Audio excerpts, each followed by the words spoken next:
Welcome everyone to our PICTAS members only webinar, and thank you for joining us today. We're excited to have Franz Herbert here again. Hi Franz. Hello.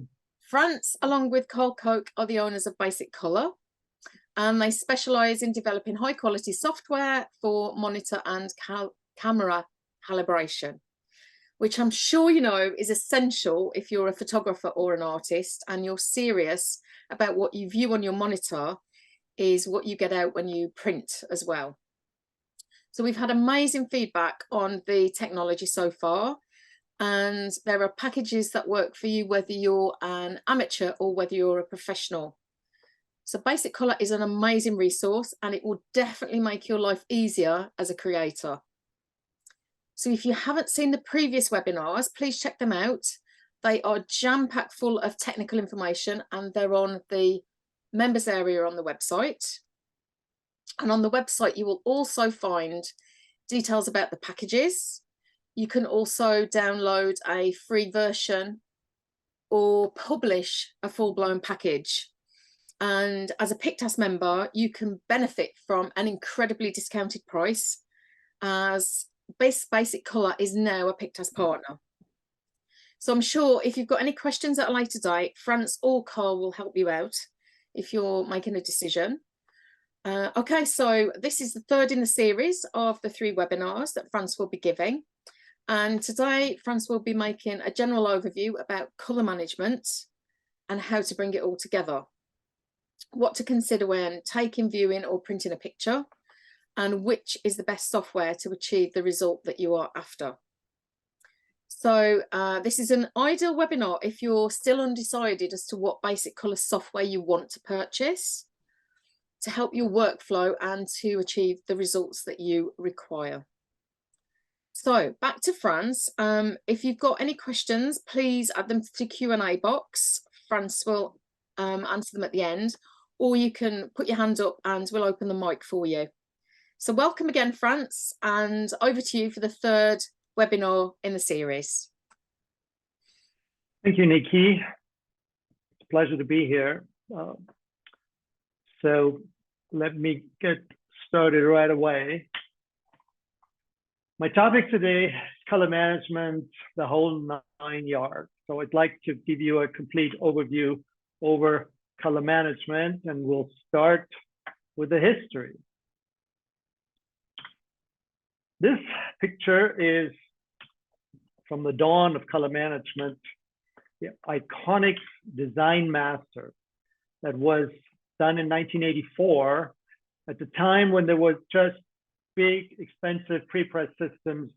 So people that had to do printing and pre-press had to buy large scale devices for 100 to 500,000 with retouching. It could be $1 million.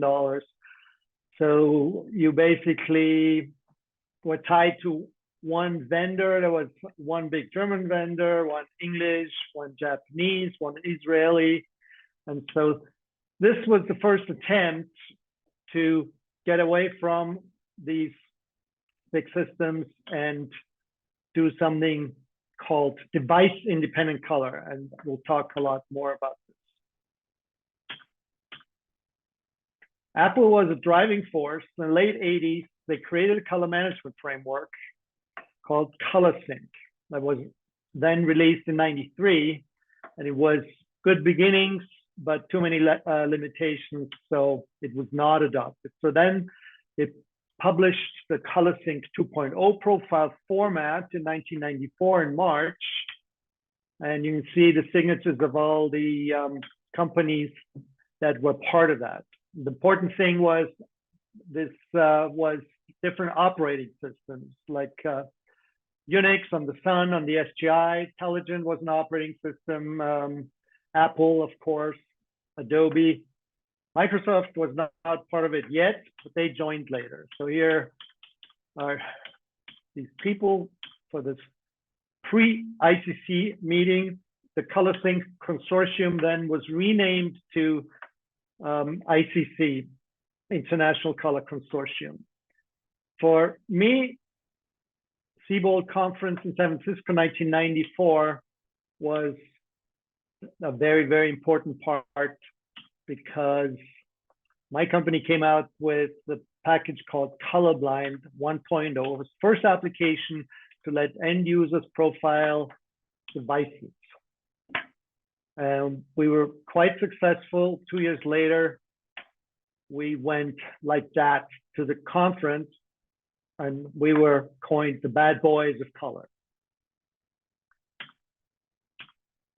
The same year, another milestone, Warner Brothers had an affair with the bad boys, so we implemented color management at Warner Brothers for their animation, which saved them a tremendous amount of money right from the get-go. And it took until August 2000 when Adobe finally rolled out Photoshop 6 with adequate ICC support. It was very frustrating that this was 4 years later and people were waiting for a long time. But back to color. The interesting thing is that color is masculine in some languages and feminine in some others. Color is relative. What I would like to demonstrate here, if you take a look at this square A and B, and I bet you would think that A was much darker than B, but they are actually exactly the same color. So our eyes are easily fooled. The three components for color is the light, object, and an observer. And what is it? Newton discovered this in 1666, that white sunlight consists of a mixture of all colors of the spectrum. Color is a sensation. So light beam bounces off an object. Some of the light gets swallowed, some gets refracted, and then it bounces into our eyes. The visible spectrum is this tiny little sliver at the top of all the different types of rays that we know about, starting with gamma rays, going all the way to shortwave. And this small sliver consists of 400 to 700 nanometers. And that tiny, very narrow range is the visible range that we can see with the whole spectrum of colors, starting with ultraviolet on the left and ending with infrared on the right.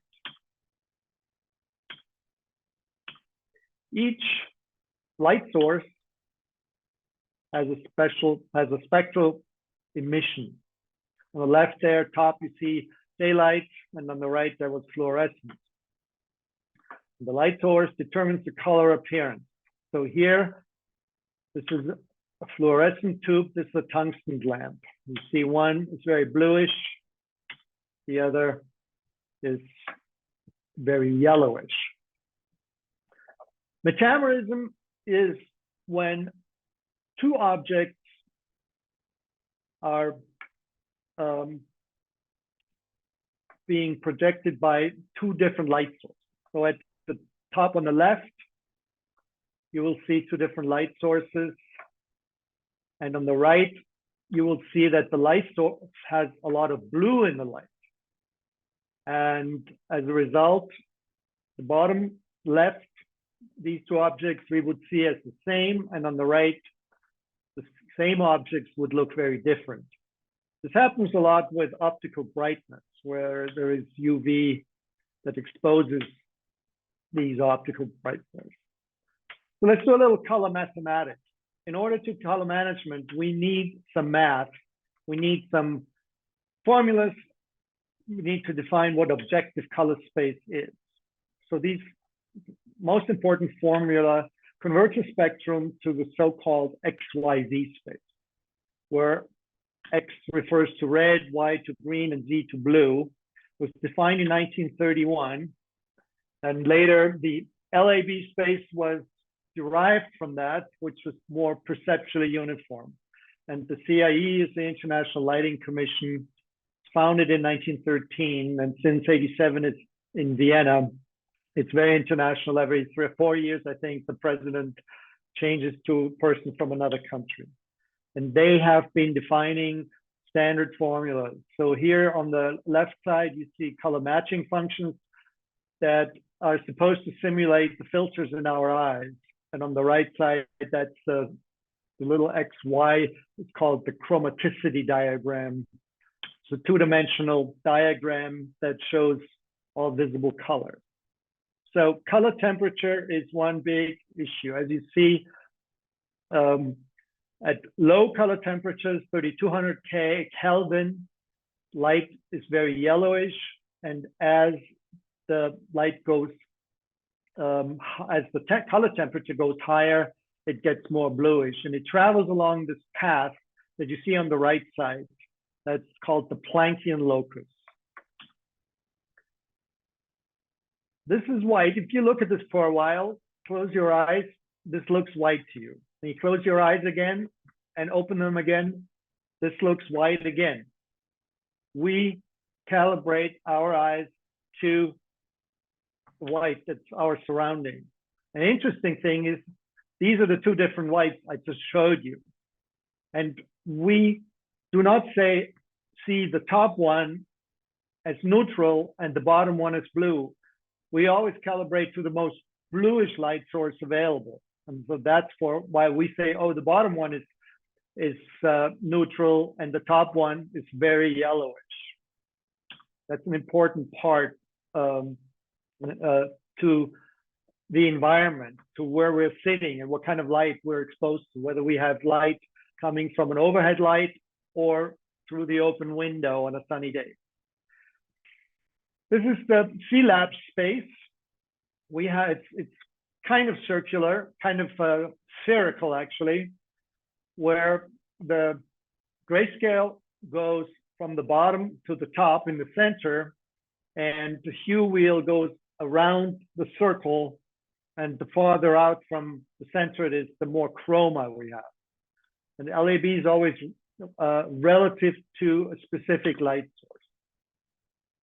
What's more intuitive is looking at chroma and hue angle. That is actually, for us, it's easiest to understand.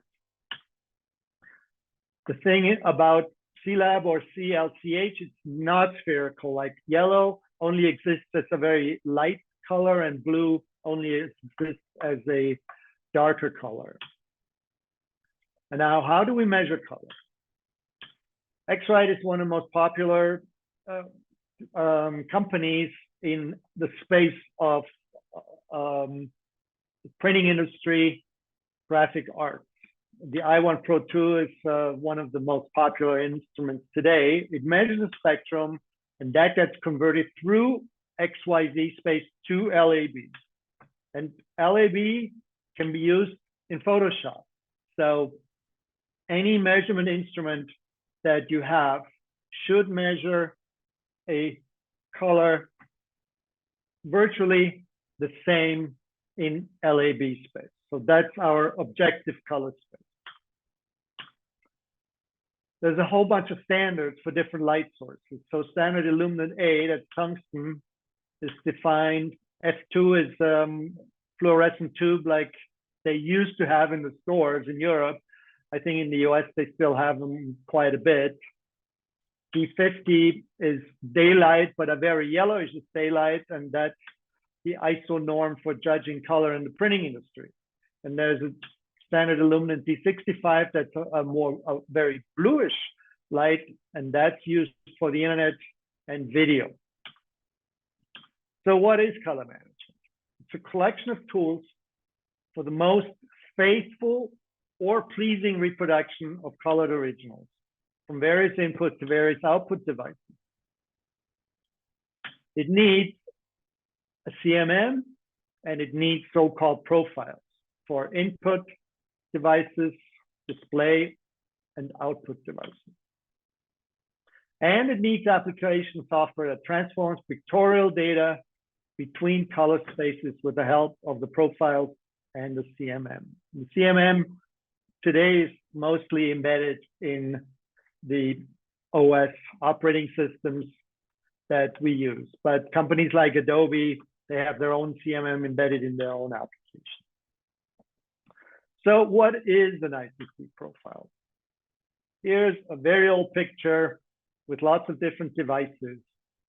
And you can see on the right side, the table. So a profile for each device contains a description of how local color of that device gets transformed into our objective color space, which would be the sphere in the middle, and then passed on to another device.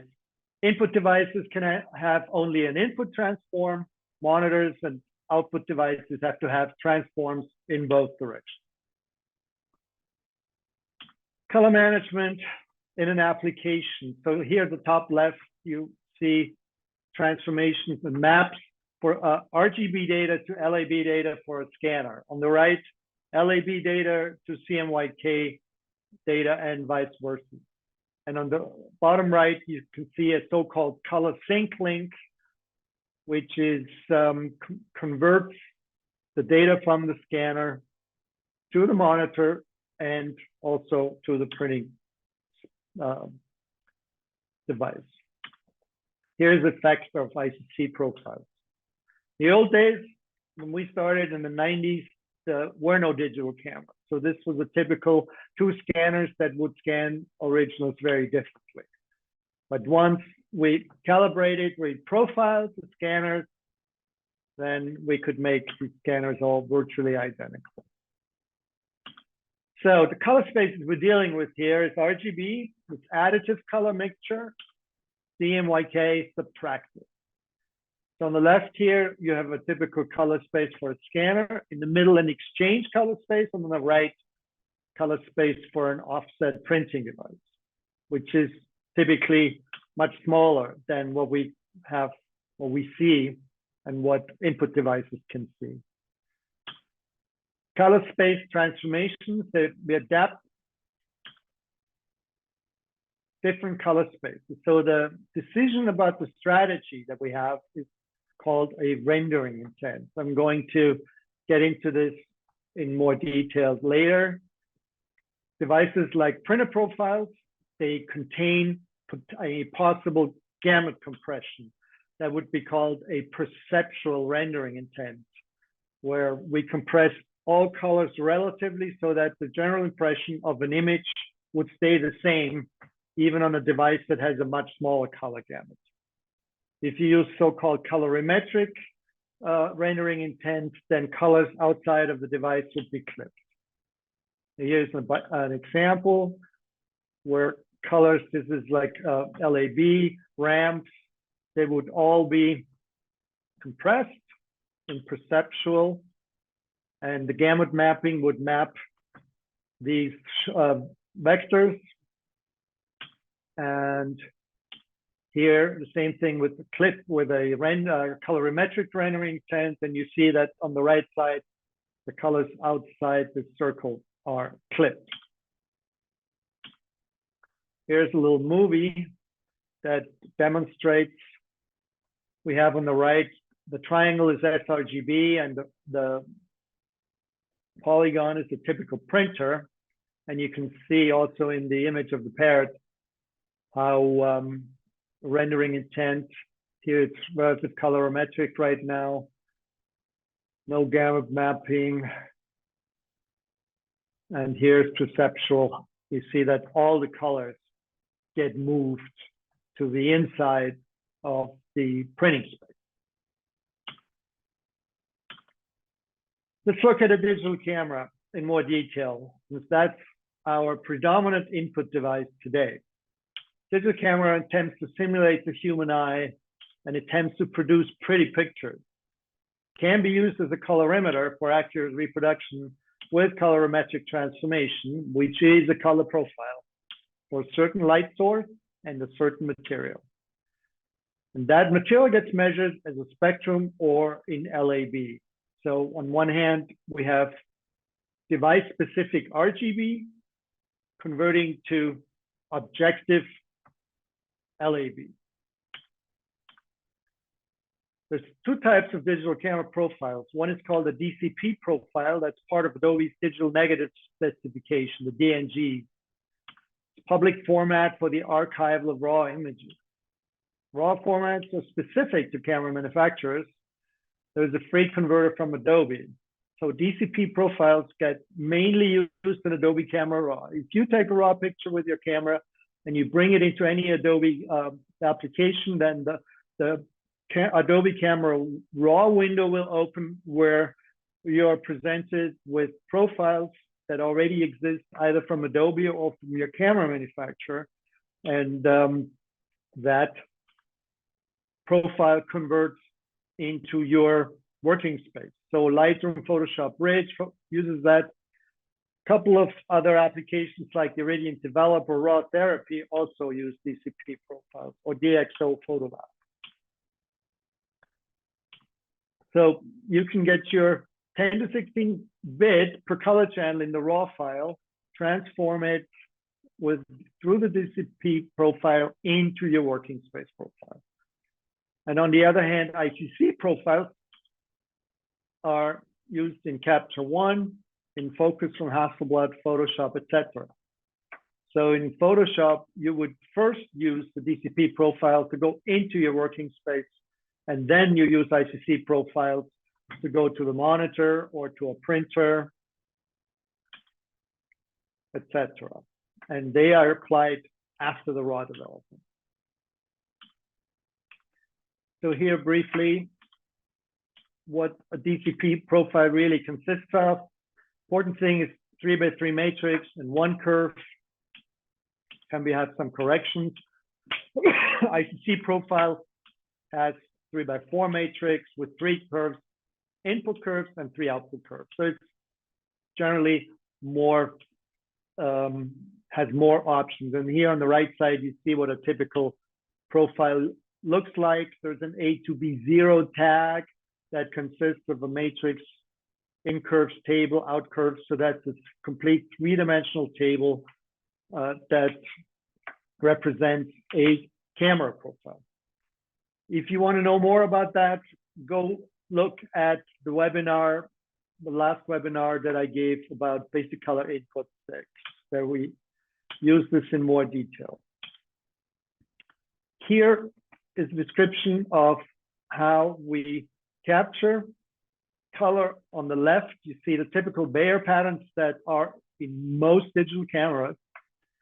And then there is some demosaicing being done to get continuous tone RGB out of that. And you get something that looks very dark and greenish. And through a 3x3 matrix, you can convert into a working space RGB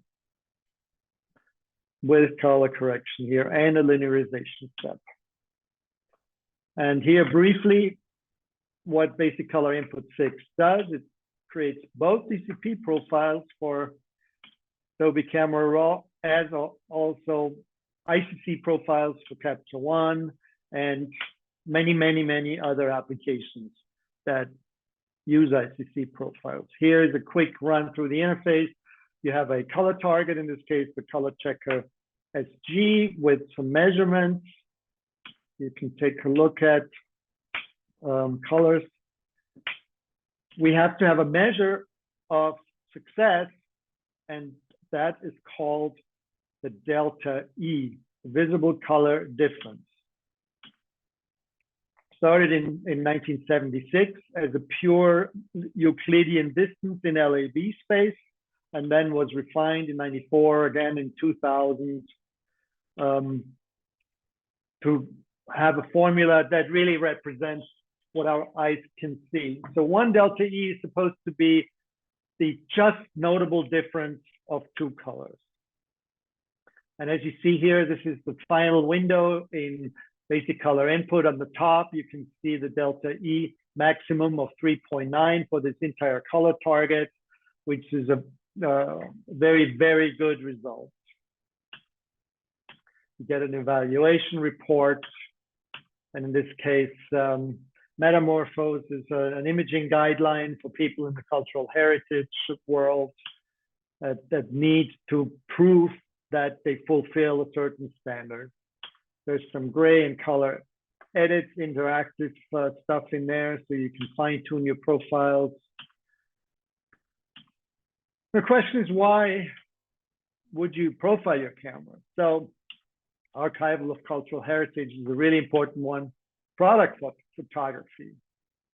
Here you see a picture of a bunch of objects from the store.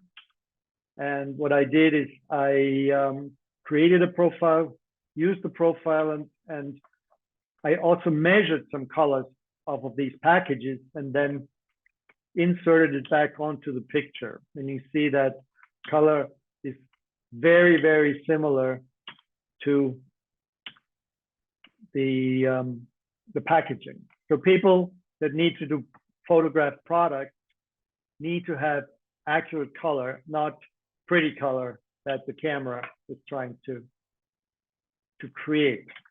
Monitor is the interface between digital data, images, graphics, documents, videos, and the user is the most important communication device. So why do we profile monitors? You can see here the result. If you have 3 different monitors, you already know that they will look differently. All applications today always use the active monitor profile. If your computer has a profile. On a Mac, there always is an active profile. On the Windows, not necessarily. So the solution is calibrate and profile your monitor so that your imagery will always look virtually the same. Here's a description of a wide gamut monitor compared to some other color spaces. Here's like sRGB and ISO-coded are on the inside. We'll see that in a second. Here you see sRGB sticks outside of this wide gamut monitor just a little bit. And you can see in a moment that ISO-coded is much, much smaller on the inside here. And AdobeRGB is significantly larger than sRGB and supposed to describe most everything that we can print. So monitor calibration consists of measurement instrument and software. Here's some examples. Expensive lab instruments, over $20,000. High-end instruments. Prosumer, these are X-Rite devices. Consumer, like for example, the Spider from Datacolor. So the calibration first puts them on in a repeatable state for a specific color temperature and a specific gamma or tone reproduction curve. L star is the L of the LAB space, which is the perceptually uniform lightness. So that's a really good curve to use. We have still 8-bit video lookup tables in lots of graphics cards with only 250 steps in RGB, and many, many monitors that offer hardware calibration and internally have 10 to 16-bit slots. Latest operating systems are capable of 10-bit per channel, like all of Apple devices and displays today have 10 bits. On the Windows, it's more complicated to get 10-bit used by the monitor. The monitor has to support it, the graphics card has to support it, the program has to support it.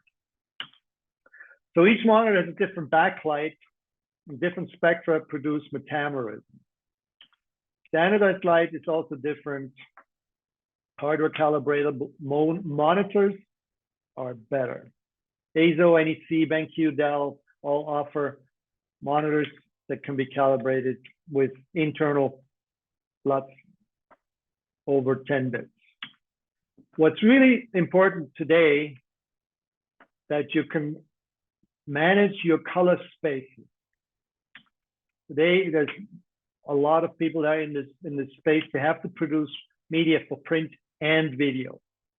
And you need something that's simple and powerful and lets you switch with one click between these color spaces and sets all the necessary hardware components, the LUTs, the gains, the colorimetric, etc., and the corresponding display profile. This application is basICColor Display 6. Comes with pre-configured workflows, soft-proof web design video, an editor to configure workflows, quality control, validation, calibration, profile. It can also do evaluation of color and printing space. Here's a photo of soft-proof on two completely different monitors, an ASO on the left side and NEC on the right side, and a smart lighting system with 6 LEDs in the middle. Here's an example of emulating video color space, Rec. 709, which has the same chromaticities as sRGB, but a totally different tone curve. And you see here on this NEC, that's the blue triangle. The black triangle is Rec. 709, so it's significantly smaller. And the emulation sets the monitor into this smaller color space and then can be used with any software, whether it relies on color management or not, to create videos and film. And then you get a report, profiling result, validation. You see with delta E's that are under a half a delta E. So this is monitor with this calibration and profile is superbly characterized.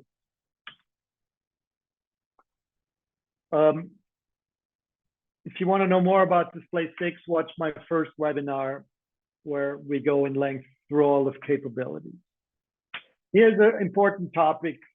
What working spaces should a photographer use?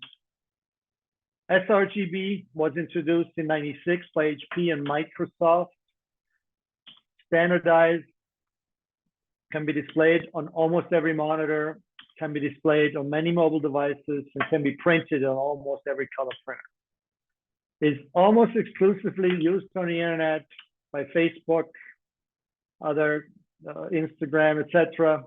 Rec. 709 has the same gamut, only different tonality, and that's being used for almost all videos today.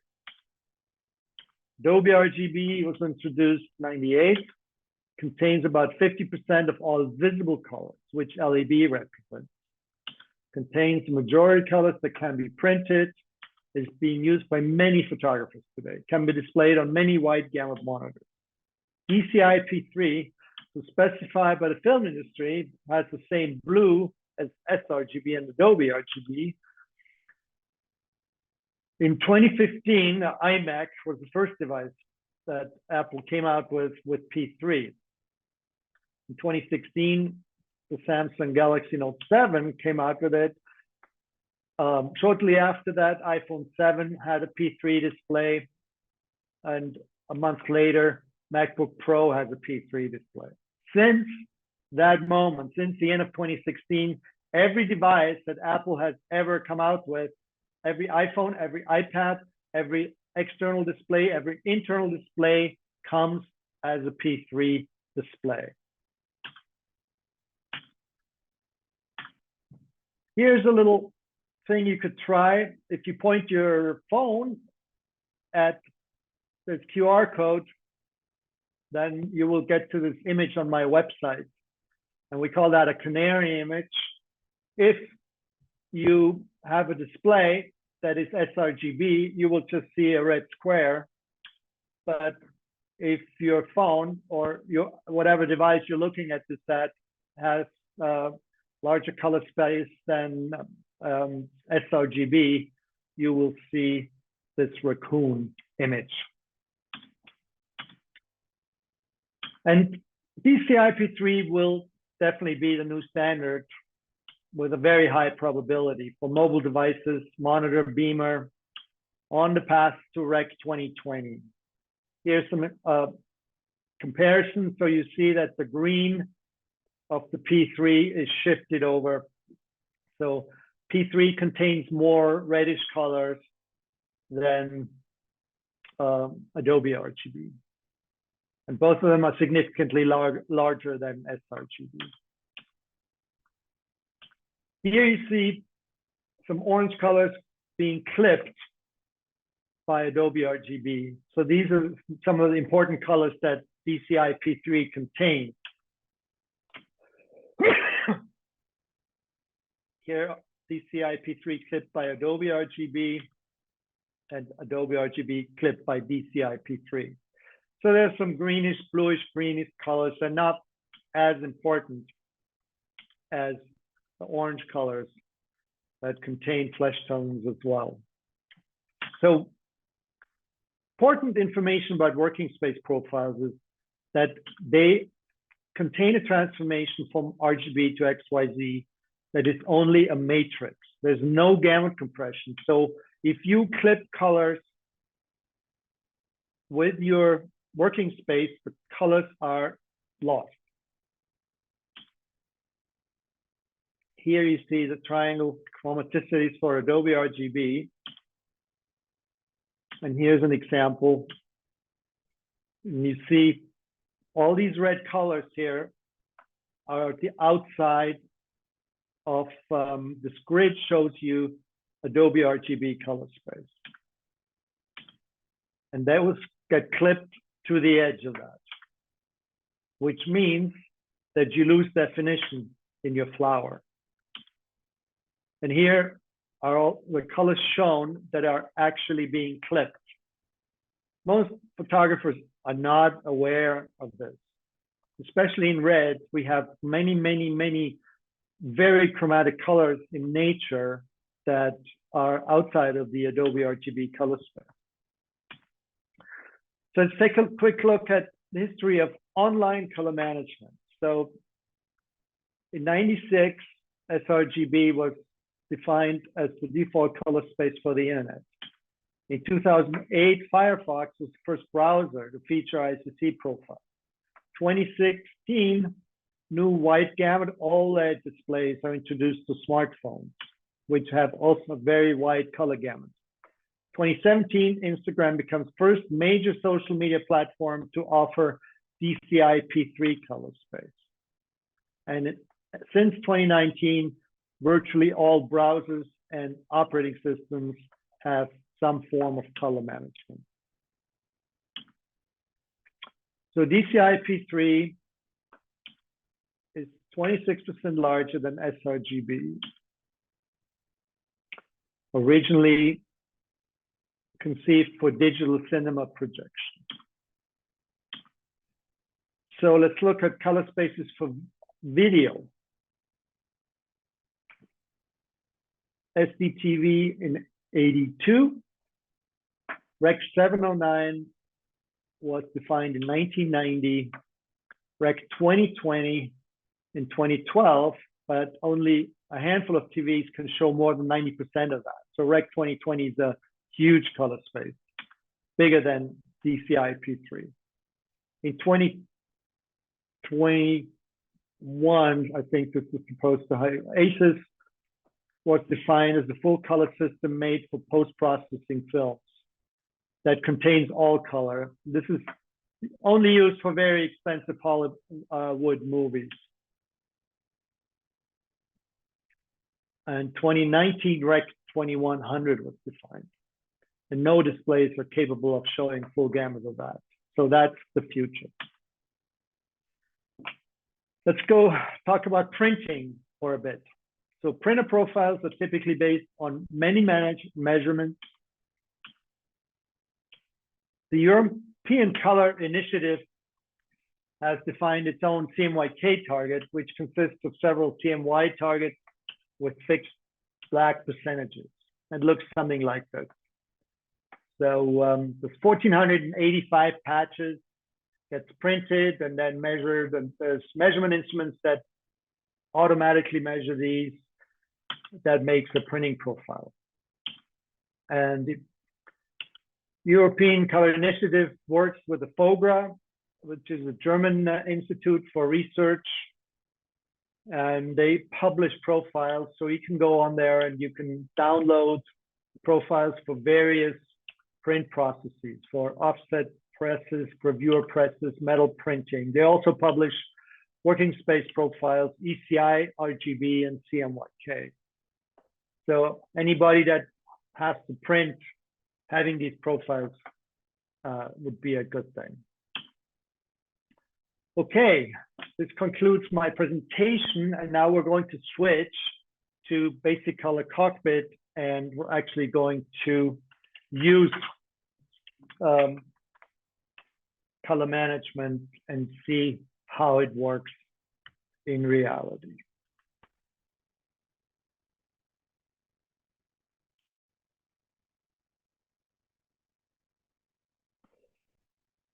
First, I want to show you how we can import a raw file. This is a raw file, a CR2 file from a Canon. And you can see without a profile, the image is very dark and very greenish. The reason being, in the Bayer pattern, there is 1 pixel for red, 1 for blue, but there are 2 pixels for green. And green is also used for the luminance. So that's the luminance channel as well. So you can import any raw file here. And up here, I can set DCP profiles when I have a raw file. If I come in with a regular image as a TIFF or a JPEG, I can use ICC profiles here. We can do here as well now, we can actually edit the profile. This is actually the curve, the single curve that's in the DCP profile. So this is actually the only application that can let you edit components of a DCP profile. DCP profiles can also contain 2 transformations, one for tungsten and one for daylight. And if a profile has those 2, you could actually use the slider here at the bottom to interpolate, to change the color temperature between those existing transformations. Now here, you see in here, this is an LAB cloud of my image. So we do this automatically so you get a picture of what's happening. So I can convert to a number of working spaces, in this case, AdobeRGB. I have a bigger window for my profiles. And here is what you saw before in the slide. I can see what's original, what's mapped. What am I, here's some blues that I'm cutting off when I convert into my Adobe RGB space. I'm hiding the monitor profile right now, but I could show it here as well. Oops, sorry, this is output profile. My monitor profile would be this large here, actually. So my monitor profile is a bit larger for the most part than AdobeRGB.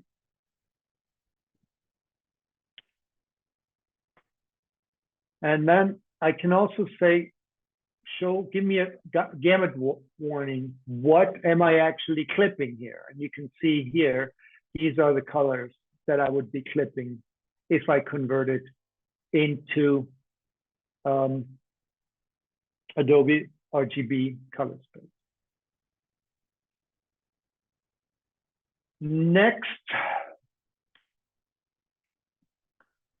let's look at this here. It's another raw file, demonstrate what we were looking at. And here I'm going to actually activate sRGB. And you can see how much I am actually clipping, not just in red, but in green as well, how much of my image I am clipping. And this results in a flattening of the image, like you lose the definition. And that's not a good thing. So I always recommend to first convert into a color space that does not clip any of your images. For example, ProPhoto is a really good color space for that. Next, I would like to demonstrate rendering intent. So here I have a low-key image that has a lot of detail in very, very dark colors. I'm going to select a newspaper profile. In fact, let me show you what a newspaper profile looks like. You can see here, it has, this is a three-dimensional description of it. It has a very, very light black. And so it's a tiny color space. So if I use relative colorimetric intent to convert into that, I'm basically clipping most of my colors, because most of my colors are actually darker than the black of this newsprint profile. If I go to the perceptual intent, and you can see here, that's the inverse Gamut map. So basically, Gamut compression in these tables will compress all colors into the available space. So if I select perceptual here, let me turn my Gamut warning off, then everything gets compressed. But as a result, mostly images look very flat. And therefore, we have something, Adobe came out with that, that's called relative colorimetric with black point compensation. That maps the black of the input source to the output, and we get more definition. And this is for lots of people, the ideal rendering being used, where you keep your colors and only compress, map the black, so that the black from the input source will be mapped to the black of the output source. Okay, next, I'm going to show you extended printing. Here's a test image, and that I converted into a 7-color profile. 7-color profile is here shown in an application called ColorSync Pro, which lets you really do a lot of great analysis on profiles. And you can see here, there are 4 curves, but then there are 3 more. So this is using a process that has 4 colors, standard CMYK, plus a red, a green, and an orange. And so here, I converted this image into the 7-color to print 7 colors. And you can see here, there's 7 channels here as the output. And I have this image as my source image. So I have actually a soft proof what this 7-channel image would look like printed. That's something you cannot do in Photoshop, for example. But you can do it here with 5, 6, 7, 8-channel images. And here you could see, for example, comparison to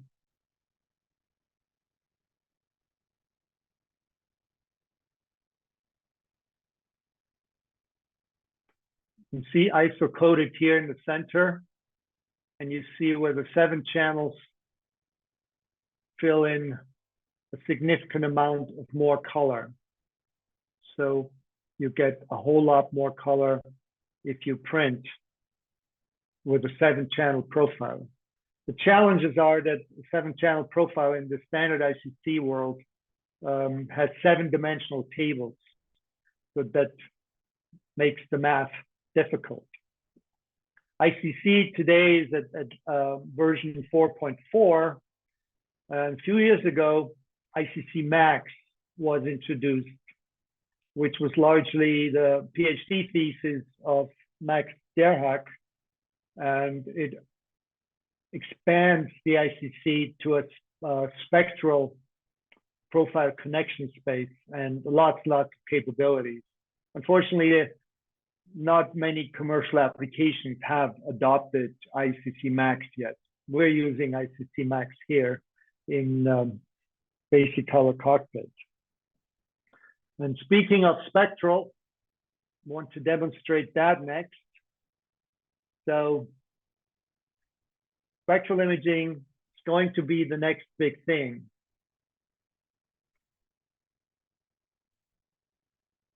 There are many spectral cameras out there, but they're used only in industry, not in photography yet.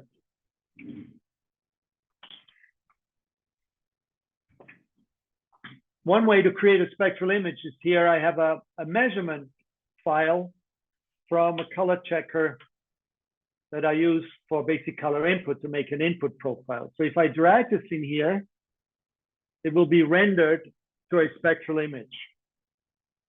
So here you see the colors of the color checker, and you can see here on the right side, every single color has its own spectrum. So every single color has 31 components, a measurement from 400 to 700 nanometers in 10 nanometer increments. What I'd like to demonstrate here, we can actually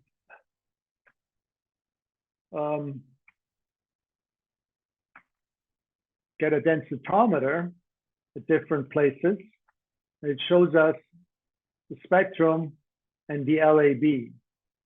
And what I can do if I have this specific target in front of me and a spectrometer, I could measure it by hand.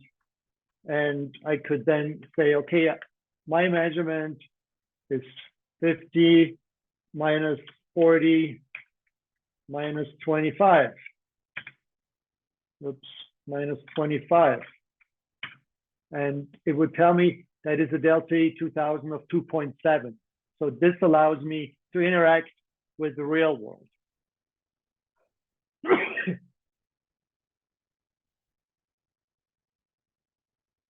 Now I'm going to show you some real spectral images.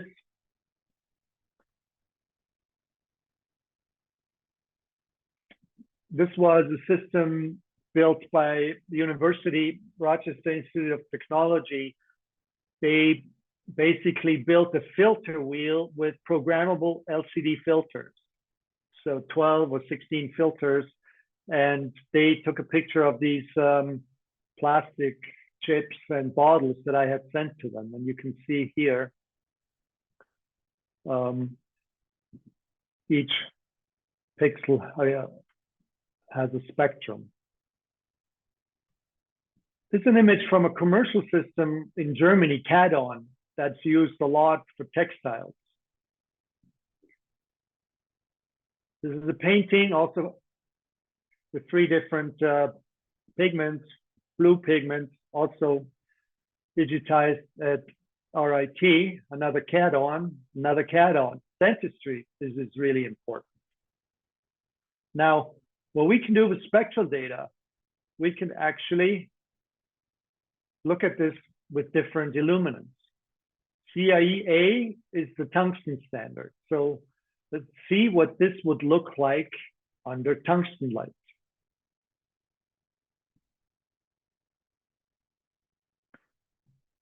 This takes a little time to compute. we have a lot of pixels here and a lot of components per pixel.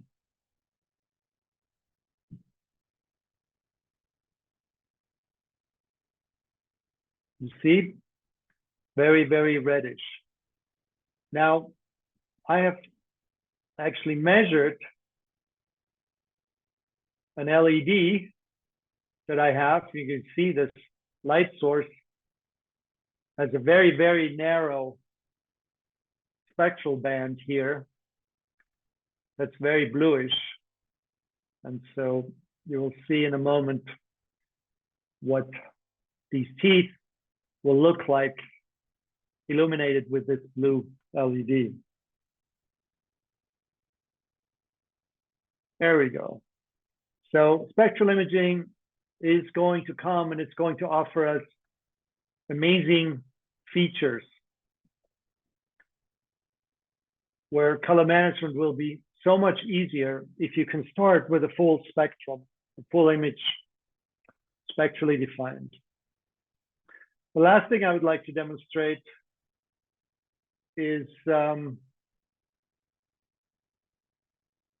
you can assign profiles, you can convert to working space, you can convert into printer space, and you can run all of this as hot folders, where you can drop in entire folders of images to be processed. We have large catalog producers that use this application and process thousands of images every day. The beauty of this application is that also that you could convert directly from a raw file into a printer profile space. Don't have to go through working space. So basICColor cockpit offers some very, very unique features.